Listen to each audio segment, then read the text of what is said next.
From the 30th Annual Morningstar Investment Conference in Chicago, I'm Jeff Patak, Global Director of Manager Research at Morningstar. I'm very pleased to be joined today by Walt Bettinger. He's President and CEO of the Charles Schwab Corporation. Walt, welcome to the Morningstar Investment Conference. It's our pleasure to have Jeff. you. Thank you, and congratulations on 30 years. Thank you so much. So I wanted to start with one of our key conference themes, which is enabling technologies and automating decision making. It's an area in which Schwab has been an innovator and has built up quite a bit of expertise, and over $30 billion, if I'm not mistaken, in your Schwab Intelligent Portfolio and related solutions. So I'm curious, like looking back on the past 3 or so years since you developed it, some of the important lessons that you've learned about optimal use case, who's the most eligible client for that type of solution? The genesis of Intelligent Portfolios was research that we did with existing self-directed clients of Schwab. And what we did is we sat down and showed them data about their financial results compared to other individuals who are getting professional investment advisory services. And in general, they underperformed. So we said, what would it take for you to consider professional advice to get better outcomes? They said, well, I want a lot of diversification, I want automatic rebalancing, tax loss harvesting.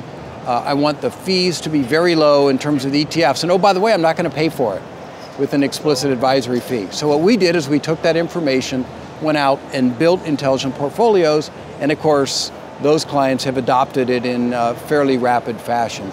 I think even today, it's still targeted toward people who otherwise might be self-directed investors. So when you go through your progressions and you're trying to make sure, sort of validate it, is it working as we intended to do? I mean, what has that yielded? Are there insights that have led you to make some adjustments to it, or do you feel like it's working as you'd originally envisioned? It's working pretty much as we thought. We've made some minor tweaks in the asset allocation, but it's not designed to be a tactical asset allocation program. But we've made minor tweaks. What we generally look at is making sure that within the different programs that the actual historic performance and then projected performance into different environments would line up and make sense with the risk profile of the various portfolios that we construct. So very minor tweaks. In general, it's worked quite well. In fact, I think maybe the only credible third party that evaluates talks about our outstanding performance. That's not the objective of it, but we have had fairly strong relative performance. I want to also talk about sort of the role that an automated solution like that plays in your broader corporate strategy, and maybe how that's evolved. Is the place where you're at in thinking about Schwab Intelligent Portfolios in your strategy different than maybe where you were at the outset, the role it can play, how it sort of figures in, and how you solve problems for clients? I think, again, it's, as you said, really all about the client. If this type of solution makes sense for clients, then that's what we're going to go ahead and build, that's what we're going to go ahead and offer. And for us, any issues that go along with that, whether it be revenue cannibalization or other implications, don't really matter. Of course, that's sort of the history of Schwab, is that we're going to do what makes sense for the client without really worrying that much about near-term revenue implications, because that's how you build a franchise over time. In a related vein, I'm curious, when you're having conversations with advisors who are thinking about ways to streamline their practices or make them more efficient, really using enabling technologies as an adjunct to what they do, what's the counsel that you're offering to them? Are there certain types of activities that you're saying, okay, in 3 to 5 years you should make it your goal to fully automate those? Absolutely, yeah, absolutely. If I think about the custodial model for independent investment advisors, it's still almost in version 1.0. It's not that different than what we started 25, 30 years ago. Custody, trading, reporting, reconcile. But when you think about solutions like the institutional version of Intelligent Portfolios, or many of the things that we're introducing today for RIAs, it's enabling them to move to almost a 2.0 version of what the custodian can do for them.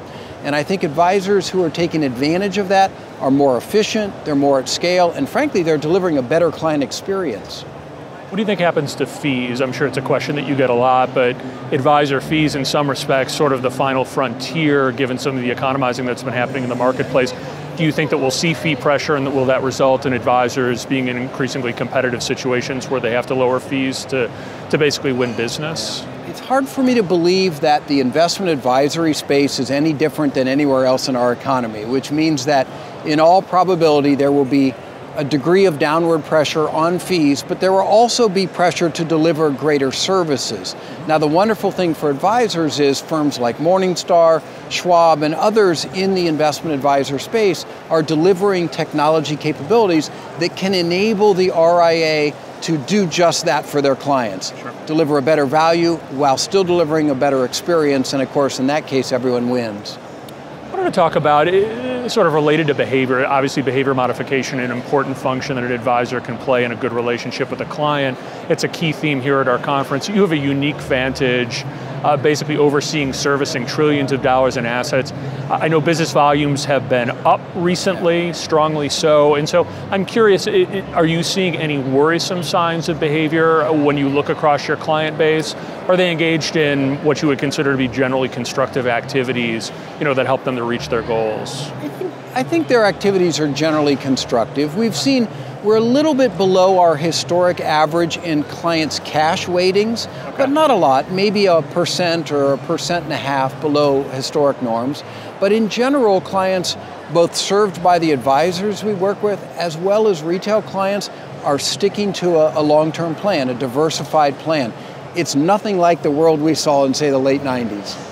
I wanted to talk about one other theme of our conference, and that's sustainability. Thinking beyond the quotient of return to risk, as perhaps we've traditionally done, focusing on things like sustainability. I know for you as overseers, again, of trillions of dollars of assets, you have to engage with companies. One of the issues that's come up recently is we've had Warren Buffett, Jamie Dimon, penned an op-ed in which they basically implored corporate America to get away from short-term earnings guidance. What's Schwab's position on that? Do you think that that's constructive and that's an issue that companies should take up? Well, we have great respect for Mr. Buffett and Mr. Dimon, but we were here years ago. We have never given guidance on our quarterly results.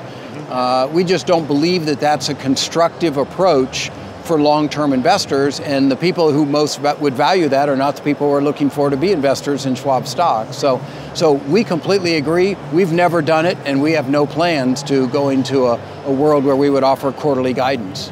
Before we conclude, I want to shift gears a bit and talk about investment management and sort of the definition of winning. I think that sort of how it is firms would define winning has evolved quite a bit in recent years, especially with the flight to low cost. So I'm curious for Schwab, how has the definition of winning in investment management, how has that evolved for you as a firm? And do you expect that in 10 years' time, there'll be an altogether different definition that you're working towards? Yeah, I think what we view in investment management in our very narrow proprietary side, Charles Schwab Investment Management, is we want to offer low-cost building blocks, core building blocks for portfolios. There's a lot of exceptional managers, both active and passive, who do a wonderful job on slices of the portfolio outside the core building blocks. Yeah.